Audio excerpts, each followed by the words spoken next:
If you've ever wanted to find posts on X, formerly Twitter, from a specific time period, this video is going to save you a ton of scrolling. In this tutorial, I'll show you how to search by date on x.com step by step, so you can quickly narrow down results to the exact day, month, or year you need. This is super useful for research, finding old posts, tracking events, or locating a tweet you remember seeing at a certain time.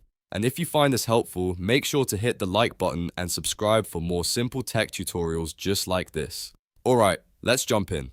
First, open x.com in your browser and click on the search bar at the top of the page. Type in the word, phrase, hashtag, or account-related keyword you want to search for, then press enter on your keyboard. X will load the normal search results first, but we're not done yet. Next, look for the three dots menu on the search page. Click those three dots and from the menu, choose Advanced Search. This is where X gives you more powerful search filters, including date controls. Once the Advanced Search pop-up opens, scroll all the way down until you see the Date section. This is the part that lets you limit your search results to a specific time range. In the From field, choose the start date for your search using the drop-down menus for month, day, and year. Then in the To field, select the end date the same way. Setting both dates helps X show only the posts that were published inside that exact range. For example, if you want tweets from 1 week, 1 month, or even a single day, this filter makes it much easier to find them. After you've selected your dates, you can close the window and review the updated search results.